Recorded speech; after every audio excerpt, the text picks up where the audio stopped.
उर्दू के मामले पर एमआईएम ने सरकार पर जमकर हमला बोला है। एमआईएम ने कहा कि बिहार सरकार उर्दू को मिटाने की साजिश में लगी है। एमआईएम का कहना है कि अक़लियतों के वोटों पर अपनी सियासत चमकाने वाली पार्टी अब सरकार में है, लेकिन इस पर वो भी खामोश है। एमआईएम के प्रदेश अध्यक्ष अख्तरुल ईमान के मुताबिक उर्दू टीईटी के 12,000 उम्मीदवारों के मसले को हल नहीं करने का सरकार ने कसम खा लिया है। 8 सालों से उर्दू अभ्यर्थी अपने रिजल्ट का इंतजार कर रहे हैं, जबकि मुख्यमंत्री अपने भाषणों में कहते रहे हैं कि सभी स्कूलों में उर्दू टीचरों की नियुक्ति होगी। अख्तरुल ईमान का कहना है कि अगर मुख्यमंत्री चाहें तो उर्दू टीचरों की नियुक्ति नहीं हो। क्या ऐसा हो सकता है? वज़ीर आला मोहतरम की नीयत पे हम तो शक नहीं कर सकते हैं। उन्होंने उर्दू दोस्ती का मुजाहरा किया है, लेकिन मुझे एक शेर याद आता है कि उनकी बातों पे न जा वो क्या कहता है, उनके कदमों की तरफ देख के वो किधर जाता है। आदमी पश्चिम पश्चिम बोले और पूरब का सफ़र करे, वो कलकत्ता पहुंचेगा, दिल्ली नहीं पहुंचेगा। सरकार करती क्या है और कहती क्या है। चीफ मिनिस्टर चाहेगा और बहाली नहीं होगी, इसके माने चीफ मिनिस्टर इस बयान में क्या कहना चाह रहे हैं कि उनकी बात उनके ऑफिसर्स नहीं सुन रहे हैं, उनकी बात उनका वज़ीर तालीम नहीं सुन रहा है। ये तो बड़ी अजीब सी बात है कि राज्य का मुखिया इस तरह की बात कहे। राज्य का मुखिया चाहा कि शराबबंदी हो तो शराबबंदी हो रही है, इसके लिए मुबारकबाद देते हैं। और राज्य का मुखिया जिस दिन चाहेगा कि उर्दू की बहाली हो, उस दिन उर्दू की बहाली होगी। ये मुमकिन है कि सियासी बयान हो सकता है।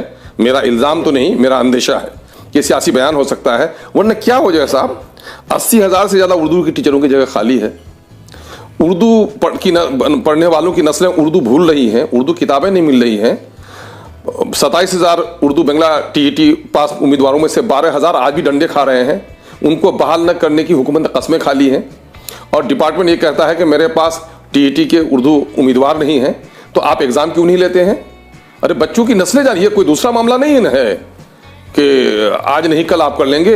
हमारी नस्ल हर एक दिन, हर एक लम्हा एक बच्चे की तालीम और तरबियत का जिंदगी का हिस्सा कीमती गुजर रहा है और टीचरों से महरूम है स्कूल, और आप फिक्रमंद नहीं है। ये दरअसल उर्दू दुश्मनी की इंतहा है। उर्दू की ये हुकूमतें कातिल हैं। उर्दू आबादी के मसाइल को संजीदगी से नहीं लेती और उर्दू को कत्ल करने का, उर्दू को मिटाने का फैसला हुकूमत ने कर लिया है। खासकर ऑफिसों में बैठे हुए जो बाबू हैं ये नहीं चाहते हैं। मेरा तो सीधा इल्ज़ाम है कि डिपार्टमेंट ऑफ एजुकेशन के जो ऑफिसर्स हैं उसमें एक बड़ा तबका उर्दू दुश्मनों का है, जो उर्दू की फाइल को हमेशा लटका के रखता है, उर्दू को आगे बढ़ने नहीं देता है।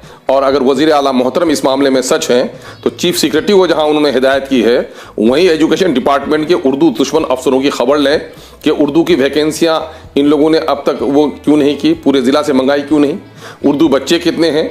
वज़ीर तालीम को कम अज़ कम वज़ीर आला के इस इशारे को समझना चाहिए। बिहार में उर्दू पढ़ने वाले बच्चों की तादाद और उर्दू टीचरों का आदाद व शुमार इनको जाहिर करना चाहिए। और उर्दू दुश्मनी की इंतहा तो ये हो गई है वज़ीर तालीम की कि हाई स्कूल में अब मानक मंडल तब्दील कर दिया गया है, 6+1 शिक्षक का वो कर दिया गया है, उसमें उर्दू का टीचर है ही नहीं। आज़ादी से लेकर इस वक्त तक का मामला रहा, अभी साल पहले तक का, कि तमाम तर सब्जेक्ट के टीचर अव्वलीन तरजीह होती है। बल्कि आईने हिंद की ये रहनुमाई है, डायरेक्टिव्स हैं कि स्टेट गवर्नमेंट की जिम्मेदारी है कि वो अपने शहरियों के बच्चों की तालीम, बुनियादी तालीम उसकी मादरी ज़बान में दे। होना तो ये चाहिए प्राइमरी एजुकेशन में उर्दू आबादी की सारी किताबें उर्दू में पढ़ाई जाए। सारी किताबें उर्दू में नहीं पढ़ाई जाती हैं, एक सब्जेक्ट सिर्फ भाई से ज़बान की पढ़ाई जाती है, उसका भी टीचर नहीं है।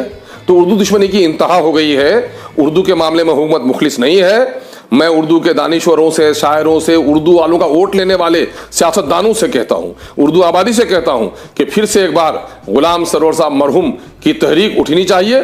उर्दू की लड़ाई सड़क पर से लेकर के सदन तक लड़ाई लड़नी होगी। उर्दू वोट पर जो लोग जीत के आए हैं मुंह में पट्टी बांधे हुए हैं। उर्दू आबादी को खड़ी होने की जरूरत है, घेराव करने की जरूरत है। उर्दू का वोट जो लोग लेते हैं, उर्दू की रोटियां जो लोग खाते हैं और उर्दू के वालों के बुनियाद पर जो पार्टियां सियासत करती हैं, उन पार्टियों को जवाब बनाना चाहिए। अब तो बड़ा अच्छा है, अब तो उर्दू की चैंपियन कहलाने वाली पार्टी जो राजद है, राजद के पास ही वजारत तालीम है, इसके पास तो कोई बहाना भी नहीं है।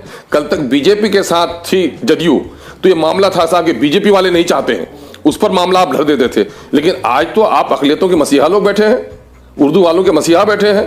तो आज आप तो मदरसा शमसुल-हुदा में बहाली हो जानी चाहिए, उर्दू एडवाइजरी बोर्ड की तश्कील हो जानी चाहिए, उर्दू एकेडमी का मसला, अंजुमन तरक्की उर्दू का मसला, गवर्नमेंट उर्दू लाइब्रेरी का मसला, ये सारा मसला हल हो जाना चाहिए। वज़ीर आला ने बहुत पहले से कहा है कि तमाम तर थाना में भी हम चाहते हैं एक उर्दू स्टाफ हो। ये ख्वाब कब पूरा होगा? मैं समझता हूं इंसाफ के साथ तरक्की और समाजी इंसाफ, दोनों पार्टियों की हुकूमत के 32-33 साल हो गए और दोनों ने इसको सराहना की है कि हम थाने में देंगे, उर्दू की आबियारी करेंगे। उर्दू के मुशायरा करने से उर्दू परवान नहीं चढ़ेगी। उर्दू के मुशायरे जाते हैं वो कसीदा गोई है, नवाबों को कसीदे सुनाकर कान सहलाए जाते थे। ठीक उसी तरह से हुकूमत उर्दू का पैसा लेकर ये सहनाई बजा रही है। उर्दू जिंदा रहना है, उर्दू को जिंदा रहना है तो उर्दू की निसाबी किताबें बच्चों को मुहैया की जाएं। उर्दू आबादी के दरमियान में उसकी मादरी जबान उर्दू में देने का एहतमाम किया जाए। हमारे बच्चे अंग्रेजी पढ़ें, बंगला भी पढ़ें, संस्कृत भी पढ़ें, किसी जबान पर कोई पाबंदी नहीं, लेकिन माँ के दूध के कतरे का जो हिस्सा है जिस्म पर, मादरी जबान का भी वो हिस्सा है नस्ल पर। इसलिए नस्लों को उर्दू जबान से महरूम रखना गोया नौमौलूद बच्चे को माँ के दूध से महरूम रखने के मुतरादिफ है और ये काम ये हुकूमत कर रही है।